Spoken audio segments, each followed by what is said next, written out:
Históricamente, la diabetes tipo 2 era considerada una enfermedad exclusiva de adultos mayores o de mediana edad.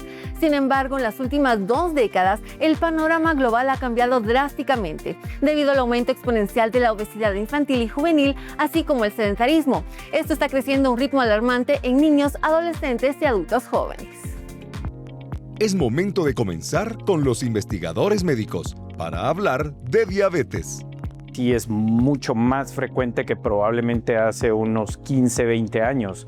Y bueno, esto se está dando muchísimo, principalmente por el estilo de vida que estamos teniendo en la actualidad. ¿Cómo se relaciona la diabetes y el daño vascular? Al ser uno más insulino resistente por esta grasa visceral, este sobrepeso y esta inactividad física, hace que el páncreas tenga que esforzarse al doble o al triple. Imodepar, Venum y Diavenor como tratamiento integral en este padecimiento. Tienen un rol terapéutico importante y mucho más en estas etapas a temprana edad para no invadir al paciente con tanto medicamento. Iniciamos. Bueno, y como todos saben, a nosotros nos gusta hablar siempre de estas patologías que son crónico-degenerativas y que prácticamente son una pandemia. En este momento pues tenemos al doctor Castañeda. Muchísimas gracias por estar con nosotros. Es diabetólogo y pues vamos a hablar un poco de su experiencia con pacientes de las distintas edades. Hemos visto últimamente, doctor, que hay pacientes desarrollando diabetes mucho más jóvenes. Cuéntenos al respecto, ¿cuál ha sido su experiencia en esto? Muchas gracias por la invitación y sí, un placer platicar un poquito. Sí, diríamos que la diabetes cuando se desarrolla en pacientes más jóvenes sí es un poco más triste, es más dramático, pero sí, se está viendo más frecuente en la actualidad. Niños pequeños no atiendo yo porque yo soy especialista en diabetes de adulto. Entonces, sí nosotros vemos de 15 años para arriba. Entonces, lamentablemente, como le comentaba, sí es mucho más frecuente que probablemente hace unos 15, 20 años. Y bueno, esto se está dando muchísimo, principalmente por el estilo de vida que estamos teniendo en la actualidad. Nosotros mencionamos siempre los factores clásicos que son los que vemos antes. Cuando yo era pequeño, por ejemplo, pues uno salía a la calle, a los parques, a jugar pelota, a hacer ejercicio. Ahora, por muchas razones que pudiéramos enlistar como inseguridad y muchas otras razones, los niños actualmente, en lugar de jugar pelota fuera, por ejemplo, están jugando pelota, pero con las máquinas electrónicas, todos los juegos electrónicos. Y bueno, toda esta disminución de actividad física en estos jovencitos, pues está teniendo en parte estas consecuencias. Aparte, pues definitivamente la dieta ha cambiado. Exacto. Ha cambiado muchísimo. Nosotros antes podría decirse que comíamos más de casa y los niños ahora, pues por el tiempo o el poco tiempo que tienen sus padres, que la mayoría de veces trabajan, etcétera, están comiendo comida, podría decirse así, más occidentalizada. Me refiero a comida de la que llamamos rápida y panecitos dulces digámoslo así, de pastelería y todo, que no era tan frecuente antes.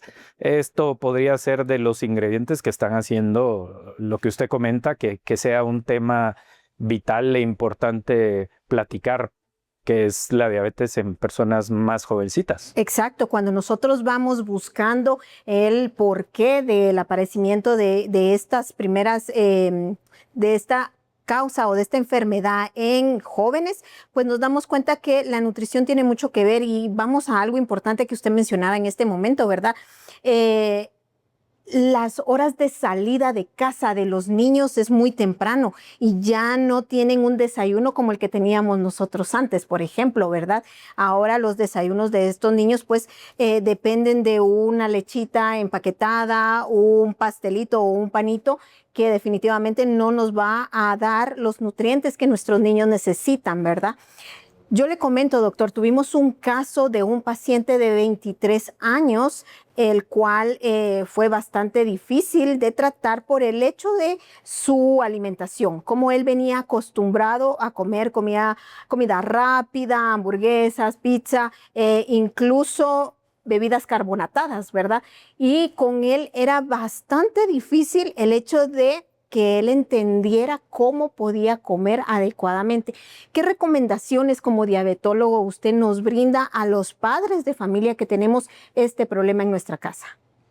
Sí, es bastante complicado porque nosotros tenemos un bombardeo, podría decirse así, comercial muy grande, muy fuerte, en el cual está continuamente los jóvenes ante este estímulo de consumo de este tipo de bebidas, de este tipo de alimentos.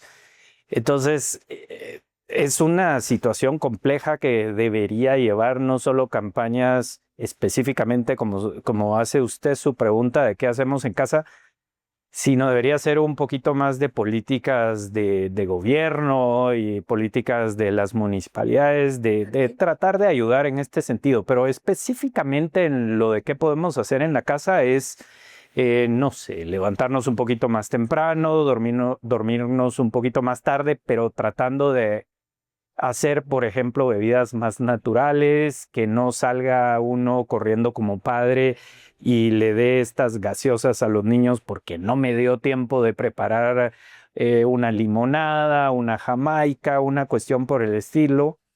Tratar de no echar demasiada azúcar o utilizar los edulcorantes que no tanto que nos gustan. Y sí, tratar de, digamos, hacer como que loncheras un poco más saludables para nuestros hijos y no ponerles a los jovencitos que todavía están en el colegio, digamos, o el caso que usted mencionó, un adulto pues bastante jovencito que a lo mejor todavía está en casa, pues tratar de no poner de estas bolsitas y de las galletas estas que vienen selladas, sino tratar de hacer comidas más saludables para que los lleven al trabajo, que lo lleven al colegio y no digamos para cuando uno está comiendo en casa. Tratar de disminuir eso y dejarlo solo de vez en cuando, porque sí, por supuesto, todos nos gustará alguna de estas cuestiones de vez en cuando y está bien, pero todos los días es ahí el problema. Es ahí el problema, es mantener ese balance y no que se vuelva una cuestión de lo raro es comer sano, no, debería ser al revés. Y deberíamos como todos, de tratar de mantener esto de lunes a viernes, ¿verdad? Sí, por ejemplo. Para que pues tengamos este plan en nuestra vida, lunes a viernes, sábado y domingo, pues vemos qué hacemos, pero por lo menos la mayor parte del tiempo tener estas recomendaciones. Doctor, muchas mamás preguntan los endulcorantes artificiales. ¿Cuál es su opinión? Sí, en cuanto a los edulcorantes, hay información variada. La evidencia científica es complicada porque usted encuentra cosas muy positivas por acá, cosas muy negativas por allá. Entonces, realmente lo que nosotros sugerimos es utilizar el azúcar de mesa, pero en poca cantidad. El stevia, que es de lo que más recomendamos, es natural. Ese es el más estudiado. Son unas plantitas que uno los puede conseguir en los viveros. Se identifican porque el color es verde de las bolsitas, pero la mayoría viene, digamos, con un proceso que no es tan natural. Hay algunos lugares que venden estas cuestiones naturísticas y naturales donde uno puede encontrar el stevia natural como pulverizado. Ese pues no tiene ningún problema. Pero el sabor es un poco diferente y la gente no le gusta. Yo lo he probado y en lo particular no me parece desagradable, pero como estamos acostumbrados desde niños, tal vez entonces usar edulcorantes debería ser principalmente los que más evidencia de beneficio tienen, como el stevia, y menos los otros. Y utilizar azúcar normal, azúcar de caña, azúcar de mesa, pero no en grandes cantidades. Ese sería el consejo mucho más práctico que pudiéramos nosotros darles. Muchísimas gracias, doctor. Y no cabe duda que aprendimos mucho en este segmento. Salimos de una duda muy importante que todas las mamás hacen los endulcorantes artificiales. Ahora ya sabemos el más estudiado, si es necesario, y si no, el azúcar natural en poca cantidad. Muchísimas gracias, doctor, y pues seguimos con más. Bueno, y luego de este interesante conversatorio ya tengo el gusto de poder entrevistar uno a uno a nuestro invitado de esta tarde en este nuevo programa que estamos abordando una de las problemáticas que está afectando más jóvenes a nivel mundial. Y para ello continuamos entonces con el doctor Víctor Castañeda, diabetólogo. Doctor, sin duda alguna, Latinoamérica sobre todo creo que está enfrentando una de las crisis de salud más complejas metabólicas juveniles a nivel mundial. ¿Por qué es que estamos viendo estas estadísticas tan alarmantes en un número que cada vez va más en crecimiento? Sí, claro. El problema realmente es que tenemos una epidemia de poca actividad, mucho sobrepeso. Desde nuestros jóvenes no están saliendo a hacer ejercicio. Los niños ahora podría decirse que el ejercicio lo hacen con sus juegos electrónicos. No los estamos dejando que salgan a hacer ejercicio por temas de seguridad, por temas de distancia, que los padres están trabajando. Todas estas circunstancias hacen que la actividad física sea bastante poca y eso porque estamos hablando de los jóvenes, pero realmente eso nos pasa a todos. Las posibilidades de hacer actividad física son ahora menos, se pasan 4 o 6 horas en el tráfico. Entonces todo esto es acumulativo y hace que entonces haya muchísimo problema y como usted dijo, una epidemia grande de todos estos problemas metabólicos. Claro, doctor, ya lo estaba mencionando usted también en el conversatorio acerca de esta inactividad lamentable en los jóvenes y cómo ha sido cambiante, sobre todo en las últimas 2 décadas, de 10 a 15 años, lo hemos visto muy marcado, muy drásticamente. Doctor, ¿cuál es la diferencia entre la diabetes tipo 1 y tipo 2? Sí, la diabetes tipo 1 es menos del 5% y es entonces la que menos vemos. Es una diabetes que tiene muy poco de común con la tipo 2. La diabetes tipo 1 es autoinmune, o sea, el cuerpo genera unos anticuerpos que atacan y destruyen a las propias células del páncreas. El páncreas es el órgano que produce la insulina y es el que ayuda a regular el azúcar. Entonces, es un ataque autoinmune y que se mira usualmente en niños pequeños o jóvenes. Es más o menos, como le decía, menos del 5%. Ahora, el resto de diabetes, la gran mayoría es la diabetes tipo 2.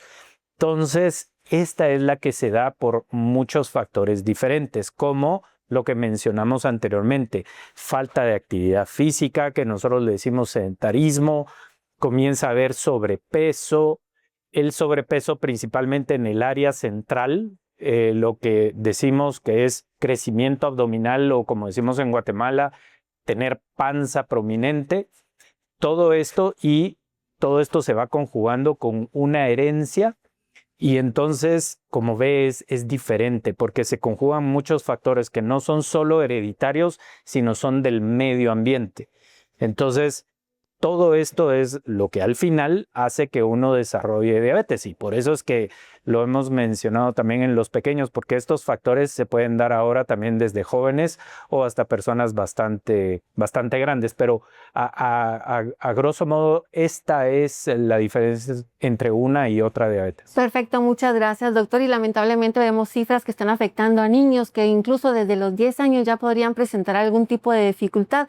Doctor, ¿y cuáles se podríamos mencionar entonces son los factores de riesgo de desarrollar diabetes tipo 2, sobre todo en una edad tan temprana como pueden ser de 10 o 12 años en adelante?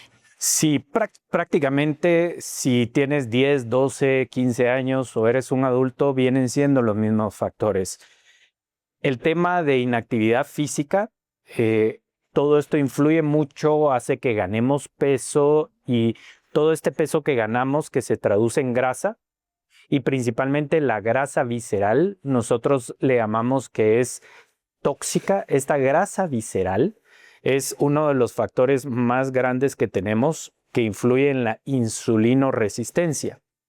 Y esto lo que hace es que el páncreas, que es el órgano productor de la hormona insulina, que es la que controla el azúcar, al ser uno más insulino resistente por esta grasa visceral, este sobrepeso y esta inactividad física, hace que el páncreas tenga que esforzarse al doble o al triple y tenga que trabajar muchísimo más para controlar el azúcar de un organismo, no importa si es un jovencito, un niño, un adulto, viene siendo muy parecido. Entonces, usted está poniendo un estrés muy grande a su cuerpo, a su páncreas, y de base usted tiene una genética, o sea, una herencia de diabetes que se mira frecuente en muchas líneas de familiares. Entonces, todos estos ingredientes son realmente los que hacen que al final pierda uno la capacidad de controlar el azúcar, porque poco a poco esta insulinoresistencia, este exceso de trabajo en el páncreas hace que, podríamos decirlo con estas palabras más simples, se canse y ya tenga una pérdida funcional y comience el declive de la producción natural de insulina, que es ahí entonces cuando uno ya comienza a ver el azúcar alta, ¿sí? Porque cuando ya no da más ese páncreas es que uno desarrolla la diabetes. Pero esto podría pasar muchos años después, doctor. O sea, si estamos hablando de un joven de 12 años, ¿se podría manifestar, por ejemplo, a los 20? Sí, lo que nosotros tradicionalmente tenemos en todo esto de la investigación a través de los años de diabetes es que nosotros sabemos que cuando encontramos a un paciente con el azúcar ya en niveles que diagnosticamos la diabetes, sabemos que el proceso inició aproximadamente de 10 a 15 años antes. Entonces, ahí es cuando uno entra un poquito en temas difíciles con los pacientes porque los pacientes piensan que esto les dio ayer, les dio hoy en la mañana, tuvieron un susto, un estrés muy grande este fin de semana y al medirse vieron que el azúcar estaba alta, pero esto no es un proceso de un día para otro, esto es un proceso que ha sido gradual, pero bueno, así somos las personas y vemos solo lo que queremos ver muchas veces, pero es así como usted lo dice, es un proceso de muchos años en la mayoría de los casos, hablando de la diabetes tipo 2. Claro, doctor. Y bueno, estamos hablando, enfocándonos en la diabetes juvenil, que alarma muchísimo, sobre todo a los padres de familia. ¿Cuáles podríamos decir son las señales de alerta temprana que un padre puede estar, bueno, pensando, tengo que ir a revisar a mi joven, cómo se encuentra, cómo están mis niños? ¿Cuáles podrían ser? Sí, probablemente la clave, que lo hemos mencionado antes, es que si nosotros tenemos algo de genética, algo de herencia en la familia, ese ya es un factor de riesgo.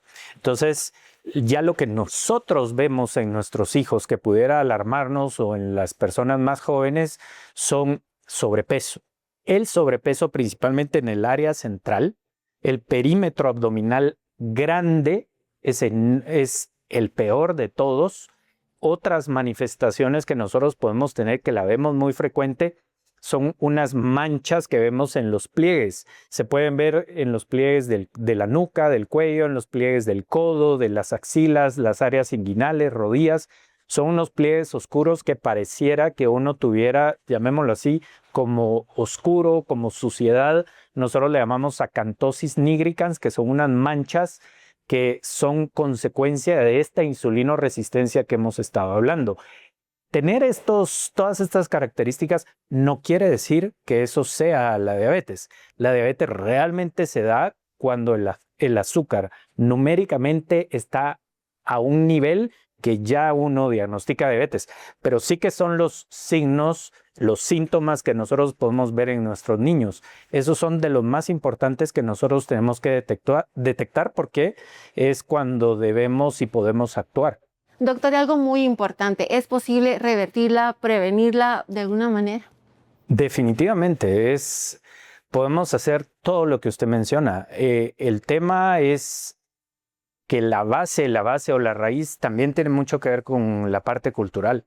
Recordémonos que aquí en Guatemala es sumamente difícil que alguien que tiene sobrepeso o que tiene obesidad, nosotros lo estemos estimulando para que mejore. Esta dismorfia corporal o esta manera de ver diferente las características físicas viene desde nuestras abuelitas que nos obligan a comer, nos dicen es pecado dejar comida en el plato, cómo se va a ir a la cama sin comer. Si tú estás bien de tu peso, te dicen, ay, qué flaquito, qué delgadito estás. Si tú tienes problemas de peso y comienzas a mejorar y a bajar, entonces te comienzan a decir qué te pasó, estás enfermito y comienzan a decir cosas poco agradables. Entonces, si me pregunta eso, le diría yo que eso es lo más importante y la clave, pero en una cultura como la nuestra en Guatemala o latinoamericana es más complicado. Pero sí se puede. Si nosotros, el número mágico es este, si nosotros logramos bajar cuando alguien tiene demasiado sobrepeso, tiene obesidad de 5, pero principalmente 10% del peso corporal con el que agarramos al paciente en el momento de la consulta, nosotros podemos hacer muchísimo más que muchos de los fármacos que nosotros estamos acostumbrados a usar. Entonces, sí, la palabra no sería nosotros hacemos una cura, sino hay como una reversión. Y si uno ya está presentando alteración de la glucosa, o sea, el área esta gris que le dicen prediabetes, alteración del azúcar, igual podemos ver una reversibilidad. O sea, definitivamente podemos trabajar y hacer mucho. El tema es entonces nada más ser positivo y tratar, en este caso uno como médico, estimular mucho y educar mucho al paciente, que eso al final termina siendo lo más importante. Claro, y es por ello que abrimos este espacio precisamente para llevar toda esta información y que de alguna manera las personas en casa lo puedan entender. Sabemos que requiere muchísimo esfuerzo cambiar un hábito, sobre todo los hábitos, las estructuras mentales que tenemos en torno a algo, ¿no? Pero gracias al apoyo de especialistas como usted y es que abrimos este espacio para tratar de llevar este mensaje y que la diabetes no es una condena. Se pueden hacer cosas, pero obviamente requiere de mucha voluntad, ¿no, doctor?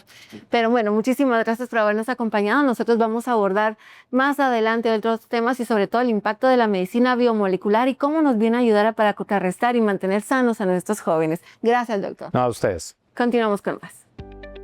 ¿Sabías que tu cuerpo puede tener una edad diferente a la que marca tu documento de identidad? Todos conocemos nuestra edad cronológica, pero existe otro concepto muy interesante, la edad metabólica. La edad metabólica nos da una idea de cómo está funcionando nuestro cuerpo. En otras palabras, nos dice si nuestro organismo se comporta como el de alguien de nuestra edad, más joven o incluso mayor. Por ejemplo, una persona de 45 años puede tener la edad metabólica de una de 35 si mantiene hábitos saludables, mientras que otra con la misma edad puede tener una edad metabólica de una persona de 55 años si lleva un estilo de vida sedentario, un exceso de grasa corporal o poca masa muscular. Lo más importante es entender que la edad metabólica no es una sentencia, sino una oportunidad para hacer cambios. Nuestro cuerpo tiene una gran capacidad de mejorar cuando lo cuidamos. Pequeñas acciones como alimentarnos mejor, movernos todos los días, dormir lo suficiente y controlar el estrés pueden marcar una gran diferencia. Al final, no se trata solo de cumplir años, sino de llegar a cada etapa de la vida con energía, fuerza y bienestar. Porque la pregunta no es únicamente cuántos años tienes, sino qué tan joven te sientes y funciona tu cuerpo. Después de estos consejos de salud, esa disfunción de las válvulas genera un cambio de presión y eso puede propiciar que la vena se vaya elongando, que vaya perdiendo su anatomía. no se despegue de los investigadores médicos.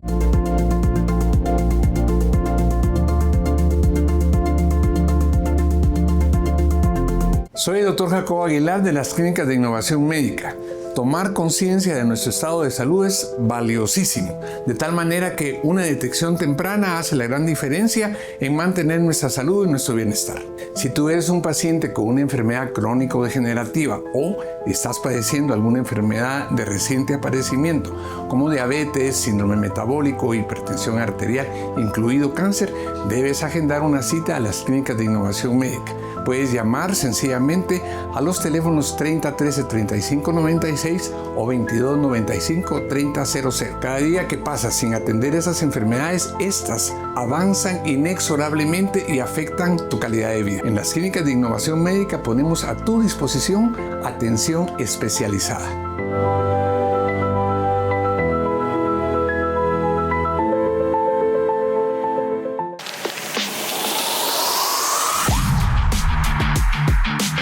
Mucho gusto, mi nombre es César Kex, deportista y atleta de rugby seleccionado de Guatemala, medallista de oro de los Juegos Centroamericanos recién celebrados en Guatemala. El rugby es un deporte de alto impacto, de alta intensidad y somos muy propensos a tener alguna lesión, a tener algún golpe y necesitamos recuperarnos lo antes posible.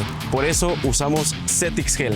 Lo aplico en el foco del dolor y en menos de 15 minutos siento el alivio. Su fórmula, que incluye dexketoprofeno, cúrcuma, mentol, alcanfor y salicilato de metilo, no solo me alivia el dolor, también desinflama el área afectada. Cetix Gel, alivio rápido en el foco del dolor.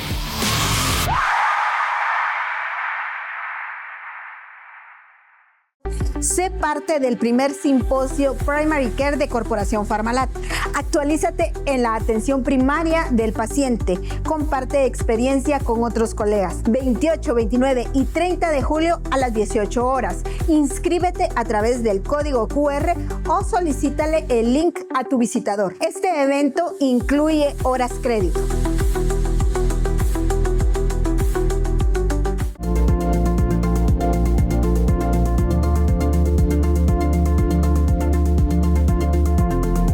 Gracias por continuar en nuestra sintonía. Ya estaremos abordando qué tiene que ver la diabetes con el daño vascular.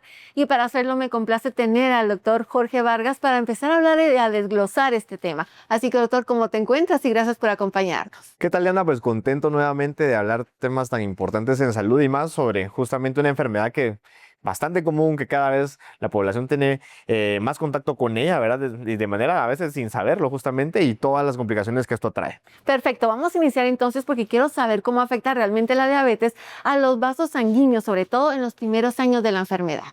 Realmente, Diana, la diabetes, que se caracteriza justamente por tener niveles altos de glucosa circulando en todas nuestras arterias sistémicamente, esa glucosa alta llega a ser tóxica y llega a generar lo que conocemos como una lesión endotelial, que es básicamente dañar a la capita más interna de nuestros vasos sanguíneos. ¿Y esto por qué es importante? Porque esto puede propiciar la formación de placas de ateroma, que son básicamente como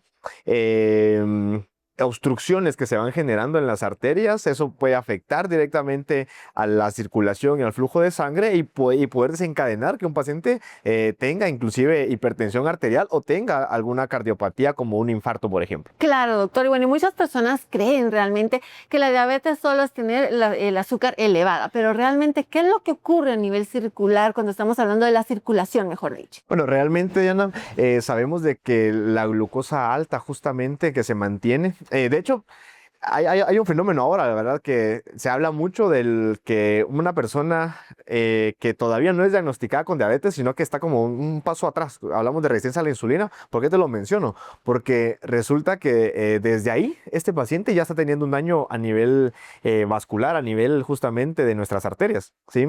Cuando se le diagnostica al paciente diabetes, ya obviamente lleva un buen tiempo con esa afectación vascular. Y por encima de eso, pues le diagnostican a ese paciente diabético. Pues por eso de que a un diabético, cuando se le hace el primer diagnóstico, le dice a la persona, mire, usted es diabetes, no sabemos el tiempo realmente que tiene atrás. Y entonces, eso si lo traduces a cómo el endotelio, cómo las arterias están dañadas y de vulnerables en ese momento, o el daño que ya llevan en ese momento, pues es, valga la redundancia, importante. ¿Por qué? Porque al final el paciente diabético, recordemos de que sufre de complicaciones de la circulación pequeña y circulación grande, microvasculares y macrovasculares. Entonces, es por eso de que el paciente diabético también tiene mucho riesgo, porque ya pasó por esa etapa temprana, por así decirlo, y puede desarrollar pues complicaciones que vamos a abordar más adelante. ¿Y existe alguna diferencia entre el daño arterial y venoso? Bueno, sí, Diana, realmente cuando hablamos específicamente de la glucosa alta en el paciente diabético y demás, nos referimos específicamente al tema de arterias, ¿no? Y era lo que te mencionaba previamente de cómo la glucosa alta pues lesiona la capita interna y eso lo hace proclive a que se vaya obstruyendo el vaso, el flujo se ve interrumpido de sangre. En el tema de las venas, lo que ocurre es que en las venas, pues nosotros la función primordial de las venas es llevar la sangre de regreso hacia el corazón, ¿sí? O sea, de las extremidades más distales del cuerpo, llevarlas de regreso al corazón. Entonces, cuando hay una afectación en venas puntualmente, ocurre por lo general en miembros inferiores. ¿Y qué es lo que vemos o qué alteraciones vemos adentro de las venas? Es que las venas tenemos unas valvulitas que empujan la sangre justamente. Entonces, cuando hay una disfunción de las venas, básicamente, esa disfunción de las válvulas genera un cambio de presión a nivel venoso. Y eso puede propiciar que la vena pues, se vaya enlongando, que vaya perdiendo su anatomía, ¿verdad? Y demás, se vaya como volviendo como abultada, como cuando vemos las famosas venas varicosas. En un tema arterial también existen cambios de presión, pero el problema está de que en algo arterial la afectación que va a tener a nivel de un órgano importante como el corazón o a nivel de cerebro cada vez va a ser mucho más latente y mayor, ¿sí? ¿Y es por ello que es tan difícil que el paciente diabético pueda cicatrizar? No, mira, realmente en el tema de por qué hay dificultad de que un paciente diabético tenga alterada la cicatrización, es porque la misma glucosa alta que está circulando genera ciertas sustancias que son nocivas para esas capitas internas. Sustancias como radicales libres que propician lo que conocemos como estrés oxidativo, sustancias como células inflamatorias que se mantienen constantemente. Y que eso puede conllevar a que ciertas células del endotelio, que son las que básicamente producen el colágeno, producen la elastina, no logren mantener como la integridad justamente de la pared del vaso sanguíneo. Entonces se va como rompiendo y no se va como regenerando, por así decirlo. Entonces, a eso justamente es lo que el paciente, por ejemplo, diabético que se corta, que se lastima, no logra estar cicatrizando adecuadamente porque esa misma glucosa tóxica impide esos procesos de reparación en el cuerpo. Perfecto, y bueno, creo que algo que debemos abordar son esos signos o señales de una mala circulación que definitivamente no podemos obviar. ¿Cuáles podrían ser? Cuando hablamos de la circulación, Ana, justamente los signos más reconocibles en ese momento y que el paciente pueda tener, básicamente va a temas de sensación de hormigueo, de piquetazos, de ardor, de pesadez en las piernas. Cuando hay compromiso venoso, la pesadez, por ejemplo, el hecho de sentir piernas cansadas, ¿verdad? De estar en una posición por mucho tiempo. Vamos a poner un ejemplo de 3-4 horas, estar sentado o estar de pie 3-4 horas y pues sentir una pesadez bastante grande, más de lo normal. Sin necesidad de hacer actividad física, eso es un problema implícito de las venas, por ejemplo. Un tema más arterial va a ser a nivel de sentir como hormigueo, de sentir piquetazos, o muchas veces de sentir o tener justamente edema, hinchazón en los miembros inferiores, ¿no? Entonces son síntomas y signos que se van apareciendo en un paciente con afectación vascular, que a veces vale la pena como diferenciar si es de arterial o venoso. Por ejemplo, en el tema arterial, ¿verdad? Si cuando uno camina la afectación es más dolorosa, duele más, pues uno rápido es como, bueno, es arterial. Si alivia al caminar, puede ser más venoso, ¿verdad? Entonces, hay ciertas como diferenciaciones entre afectación de tipo arterial y venoso que podemos notar en la clínica del paciente. Perfecto, muchas gracias por aclarar este punto tan importante. Bueno, y pasando a lo siguiente, ¿qué relación existe entre la neuropatía diabética, por ejemplo, y la aparición del pie diabético? Ok, Ana, importante pregunta, y es que la neuropatía, que es una complicación microvascular de la diabetes y que es una de las más comunes, es como la piedra angular del famoso pie diabético. ¿Por qué? Porque la neuropatía básicamente es perder la capacidad de sentir, la capacidad sensorial en los miembros inferiores se pierde. Entonces se pierde el tema de cambios de temperatura, de presión, incluso dolor, ¿verdad? Entonces el paciente, como no siente ninguna de esas tres, puede llegar a un momento en el que, por ejemplo, ¿verdad? Digamos, algún ejemplo bastante cotidiano, ¿no? Que se nos mete una piedrecita en el zapato y nosotros tenemos algún grado de neuropatía, pues no sentimos realmente que tenemos esa piedrecita, ¿no? Y eso rompe la piel, genera una ulceración y luego se infecta y luego desencadena lo que conocemos como un pie diabético. Y lo más temido, ¿no? Cuando ya de pronto el avance de este pie diabético, de esa úlcera, está muy, muy dañada, básicamente muchas veces se le dice al paciente que tienen que amputar algún dedo, alguna parte de la pierna en general, ¿no?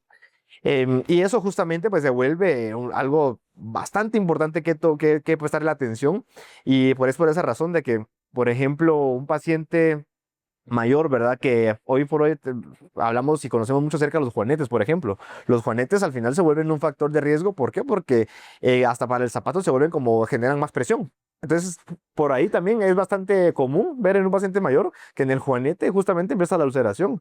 Y a partir de ahí desarrollan el famoso pie diabético y las complicaciones que ya te decía. Que pueden ser muy severas y obviamente de alguna manera minan la calidad de vida del paciente diabético. Doctor, ¿a un paciente diabético podríamos abordarlo o incorporar en nuestro tratamiento diosmina, esperidina, y en qué momento sobre todo debemos hacerlo?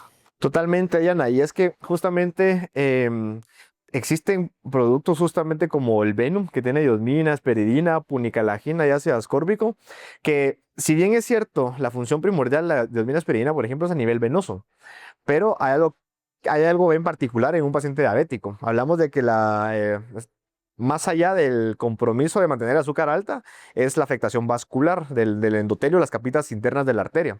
Resulta que estas moléculas en sinergia tienen la capacidad de proteger a ese endotelio. Evitan que se acumulen ahí células inflamatorias, células grasas, y por ende mejoran en el tema arterial, ¿sí? Entonces hay un como valor agregado más allá de la insuficiencia venosa en un paciente diabético. Entonces hoy por hoy hay colegas, por ejemplo, cirujanos que están todo el tiempo tratando curaciones de úlceras, ¿sí? Úlceras en miembros inferiores, y de hecho parte de lo que se ha vuelto como bastante denominador común en el uso de la diversidad de tratamientos que usan es Venum. ¿Por qué? Porque con Venum logran tener una recuperación de esa ulceración mucho más rápida. Eso nos habla bien de la acción que tiene el producto a nivel arterial y sobre las complicaciones que genera esta enfermedad. Claro, ya por último, podríamos decir entonces que podemos mejorar el tratamiento de base de un paciente diabético con el uso de polifenoles. Totalmente, Ana, y es que realmente, si bien es cierto, no es que hoy por hoy las biomoléculas reemplacen a la terapéutica convencional, no, pero sí brindan un apoyo importante, ¿no? ¿Por qué? Porque las biomoléculas actúan también en otros mecanismos, ¿sí? Mecanismos subyacentes de las enfermedades, y puntualmente en la diabetes, que los medicamentos farmacológicos por lo general no tienen mayor incidencia. Entonces se complementan y se vuelven una terapia integral, que es lo que buscamos. ¿Y cómo se traduce eso en beneficio? Menos complicaciones y mejor calidad de vida para el paciente. Claro, y sobre todo cuando estamos hablando de pacientes que, como bien lo estábamos abordando en los primeros bloques de este programa, tienden a ser cada vez más jóvenes. Pero te invito a que te quedes con nosotros, porque más adelante estaremos abordando siempre la medicina biomolecular, pero de alguna manera cómo evitar todas estas complicaciones de las cuales hemos estado hablando, pero eso será más adelante. Después de estos consejos de salud, resulta que esta molécula como delfinidina estimula a estos receptores o a estos transportadores para facilitar y hacer que la glucosa entre de una forma, ¿verdad?, a la célula. no se despegue de los investigadores médicos.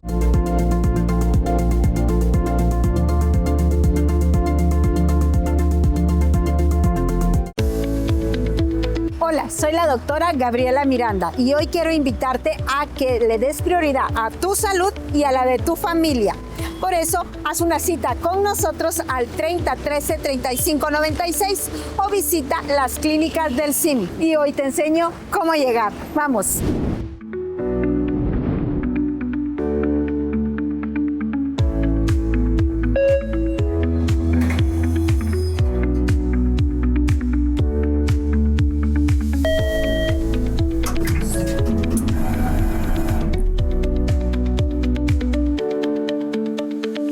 Recuerda, en CIM ponemos a tu disposición atención especializada.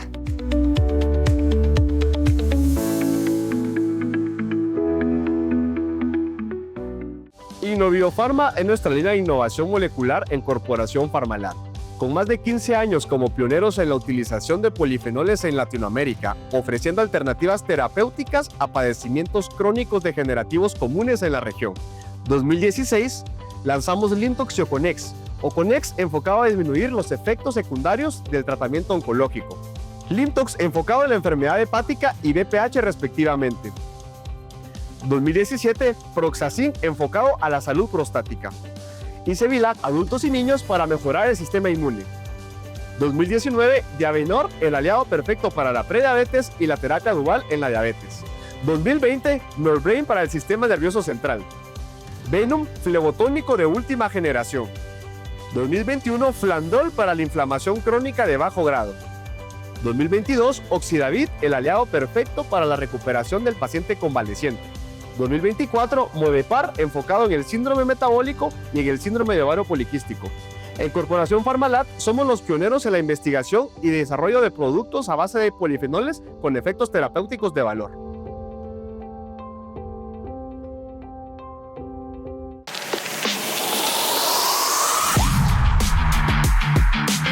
Mucho gusto, mi nombre es César Kex, deportista y atleta de rugby seleccionado de Guatemala, medallista de oro de los Juegos Centroamericanos recién celebrados en Guatemala. El rugby es un deporte de alto impacto, de alta intensidad, y somos muy propensos a tener alguna lesión, a tener algún golpe, y necesitamos recuperarnos lo antes posible. Por eso usamos Cetix Gel. Lo aplico en el foco del dolor y en menos de 15 minutos siento el alivio. Su fórmula, que incluye dexketoprofeno, cúrcuma, mentol, alcanfor y salicilato de metilo, no solo me alivia el dolor, también desinflama el área afectada. Cetix Gel, alivio rápido en el foco del dolor.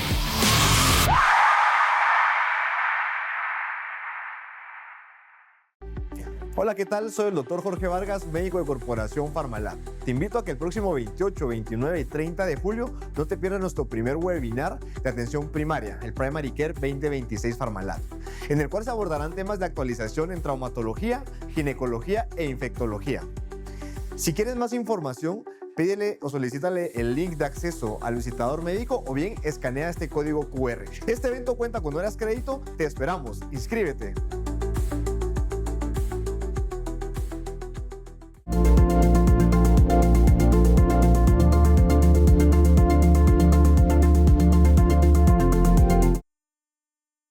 Gracias por continuar en su programa Los Investigadores Médicos. Tal como le habíamos anunciado previamente, estaremos abordando la medicina biomolecular y cómo llegar a prevenir estas complicaciones de la diabetes tipo 2. Seguimos conversando con el doctor Jorge Vargas, pero quisiera preguntarte ya, ¿cuál es el papel que desempeña la inflamación crónica y el estrés oxidativo para el desarrollo de diabetes? Bueno, en el tema de la diabetes tienen un rol importante. Estos son mecanismos que ocurren secuencialmente o a la par en el caso de la diabetes y el trastorno de mantener el azúcar alta. Resulta que cuando mantenemos el azúcar alta, que también existe pues y se involucra a una hormona como el páncreas, a una glándula como el páncreas y a una hormona como la insulina, resulta importante de que la insulina, que es la que tiene la responsable de meter la glucosa a las células y básicamente hacer que la glucosa no se mantenga alta.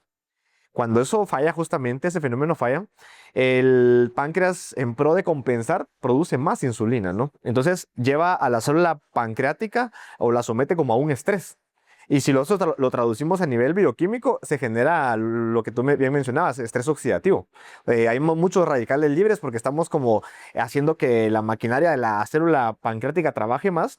Y esto a la par activa células de la inflamación. Entonces son dos fenómenos que ocurren de manera simultánea y entonces alteran como el microambiente, por así decirlo, de las células del páncreas que producen la insulina. Entonces, al desproteger justamente o hacer más vulnerables estas células, no producen insulina en óptimas condiciones o en una calidad adecuada, sino que también lo conllevan a que la célula pancreática muera más rápidamente. Entonces, vamos a tener en algún momento un fallo justamente de la producción de insulina en el cuerpo y eso va a agravar el tema de la diabetes mellitus. Bueno, y sin duda alguna los polifenoles han despertado un gran interés, sobre todo científico y médicamente cuando estamos hablando. Pero ¿qué beneficios podríamos decir pueden aportar los compuestos como la delfinidina contenida en Diabenor, sobre todo en aquellos pacientes que tienen de alguna u otra manera alteraciones metabólicas?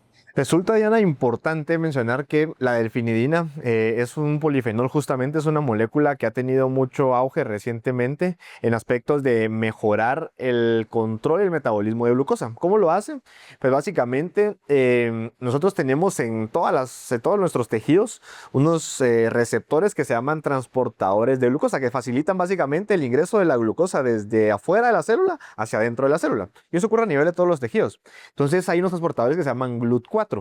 que normalmente en situaciones en donde existe resistencia a la insulina y hay aumento de glucosa circulante en el cuerpo sin que entre, están bloqueados, ¿sí? O están apagados. Resulta que esta molécula como delfinidina estimula a estos receptores o a estos transportadores para facilitar y hacer que la glucosa entre de una forma, ¿verdad?, a la célula. Entonces ha tenido pues muy buena respuesta el saber de que una molécula tan noble como la delfinidina pues también tiene una acción terapéutica en el control de la diabetes y se vuelve un tratamiento, ya lo decía previamente, integral justamente a la terapia convencional. Perfecto. Bueno, y hablando de otro compuesto que se encuentra en Modepar, la berberina, ¿nos podrías explicar cómo realmente influye y sobre todo los beneficios que tiene en la sensibilidad a la insulina o resistencia a la insulina? Entonces, justamente, Yanita, acá vamos a hablar acerca de cómo la berberina va a tener una acción en el complejo enzimático AMPK. Pero entonces caemos como en un escalón antes de acción, antes de que el paciente esté desarrollando diabetes mellitus como tal. Ya te decía que un fenómeno que ocurre antes es resistencia a la insulina puntualmente. Y acá, justamente en ese cajón primario, es donde la berberina va a actuar. Va a hacer que los receptores de insulina se activen a través de estimular este complejo enzimático y por ende pues va a contrarrestar esa insulinoresistencia en el paciente y nos va a conllevar a mantener un metabolismo más sano, y no solo de glucosa, sino que de lípidos también, y por ende mejorar el metabolismo basal del paciente. Bueno, y si hablamos, ya lo mencionabas, de hecho, de la importancia de la circulación, de mantenerlas en óptimas condiciones, pero ¿qué es lo que pasa entonces con la protección vascular cuando incorporamos Venum a un tratamiento de los cuales hemos estado hablando?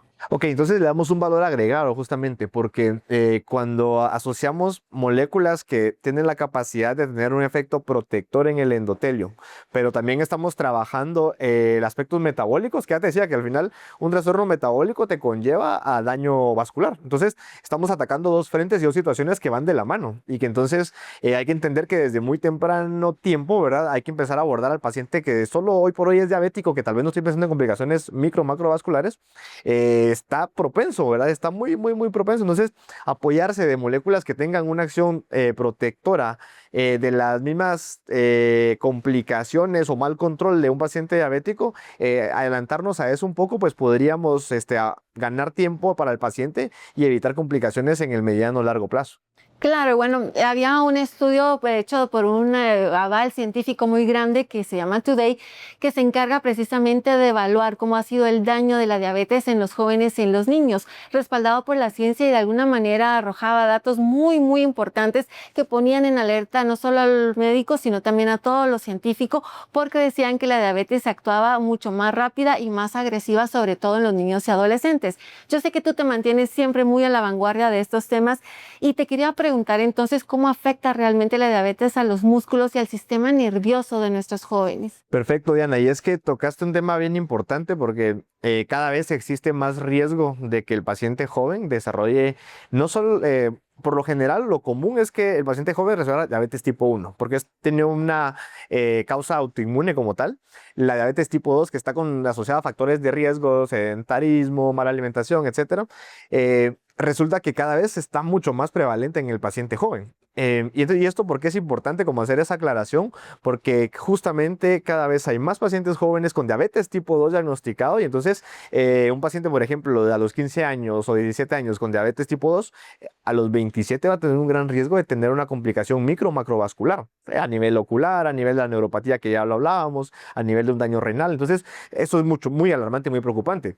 Y justamente entonces el paciente que tiene una diabetes a temprana edad va a desarrollar en los próximos 10, 15 años, o sea, imagínate a los 30, 35 años, una complicación tan importante como la neuropatía diabética. Entonces, recordemos que mantener una glucosa alta en un tiempo determinado afecta a las raíces nerviosas. Ya hablábamos de que perdemos sensibilidad y demás, pero que también genera dolor, ardor. Existen justamente, ¿verdad?, diferentes tipos de neuropatía que no solo van a afectar a los miembros inferiores, que es lo más común, sino que también pueden afectar dedos de las manos, pueden afectar algunas partes del abdomen, ¿sí? Y eso puede conllevar a que el paciente no tenga sensibilidad en esas zonas o que tenga un dolor exagerado, ¿verdad? Y que se mantenga con esa afectación de día con día. Entonces, realmente la preocupación hoy por hoy, ¿verdad? Y que nos alarma es que cada vez los factores de riesgo en pacientes jóvenes son mucho más latentes, están más presentes, y es por esa razón que empezar a conocer más acerca de las biomoléculas, que si bien es cierto, muchas veces son productos bastante nobles que se consideran como nutracéuticos en algún momento, tienen un rol terapéutico importante y mucho más en estas etapas a temprana edad para no pues invadir al paciente con tanto medicamento desde años muy pequeños, ¿no? Claro, una temprana edad y de alguna manera garantizar una mejor calidad de vida. Y quisiera preguntarte, de alguna manera, entonces, ¿podríamos adoptar prácticamente la medicina biomolecular con un tratamiento convencional? Totalmente, Diana. En el mundo ideal, realmente, creo que uno debería de pensar siempre primero en biomoléculas, en el aspecto de si detectamos que un paciente tiene mucho factor de riesgo, ¿verdad? O empieza con factores o alteraciones metabólicas no tan complejas, ¿no? Y posteriormente escalonarlo a tratamientos farmacológicos. Pero claro, muchas veces va a depender del grado en la afectación que el paciente va a tener y en el momento que hacemos el diagnóstico. Pero también hacer un complemento, ¿verdad? De dar tratamiento de primera línea en primeras instancias y asociarlo también con un producto biomolecular también tiene sus beneficios. En evitar muchas veces la polimedicación y en evitar efectos adversos de los medicamentos que también están latentes. Entonces se vuelve una sinergia perfecta. Solo hay que saber el tiempo y cómo usarlos, pero creo que la sinergia entre ambas va a hacer que mejoremos lo que buscamos en nuestros pacientes, que es la calidad de vida. Claro, una calidad de vida, sobre todo cuando estamos hablando de pacientes jóvenes, que era lo que escuchábamos en el primer bloque, que está afectando a la gran población mundial, no solo en Latinoamérica, aunque sí es una de las regiones más afectadas por esta causa. Muchísimas gracias por habernos acompañado y a ustedes más adelante respondemos a sus preguntas. Después de estos consejos de salud. Es muy importante y principalmente para latinoamericanos. Una vez cumplimos 18 años, el protocolo dice medirse el azúcar, porque no hay que esperar a tener síntomas floridos. No se despegue de los investigadores médicos.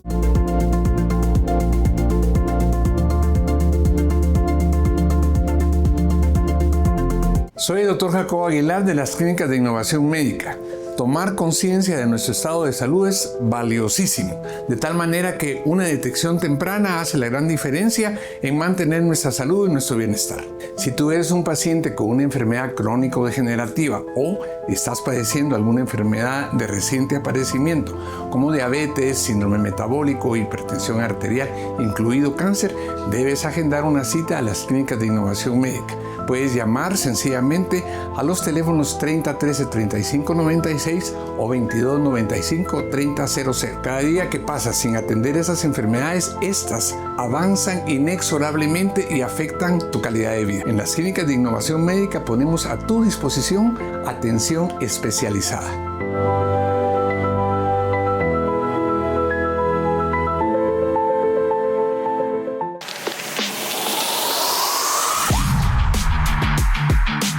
Mucho gusto, mi nombre es César Kex, deportista y atleta de rugby seleccionado de Guatemala, medallista de oro de los Juegos Centroamericanos recién celebrados en Guatemala. El rugby es un deporte de alto impacto, de alta intensidad, y somos muy propensos a tener alguna lesión, a tener algún golpe, y necesitamos recuperarnos lo antes posible. Por eso usamos Cetix Gel. Lo aplico en el foco del dolor y en menos de 15 minutos siento el alivio. Su fórmula, que incluye dexketoprofeno, cúrcuma, mentol, alcanfor y salicilato de metilo, no solo me alivia el dolor, también desinflama el área afectada. Cetix Gel, alivio rápido en el foco del dolor.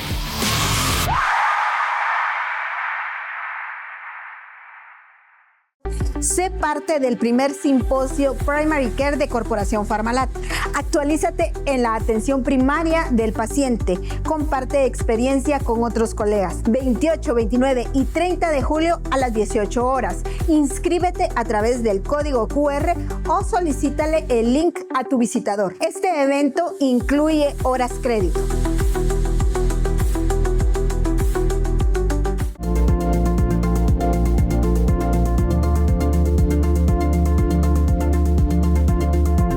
Un fin de semana más que nos une este segmento, que nos permite dar lectura a las preguntas que ustedes formulan a lo largo de la semana y que nos hacen llegar a nuestras redes sociales. Nos encuentra en Instagram y en Facebook como @Farmalat y nos encuentra en nuestro TikTok como @Farmalat_oficial. También nos encuentra en YouTube como Los Investigadores Médicos.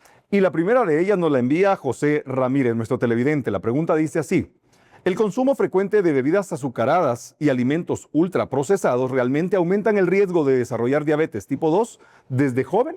Vamos con la respuesta. Hola José, sí, muchas gracias por su pregunta.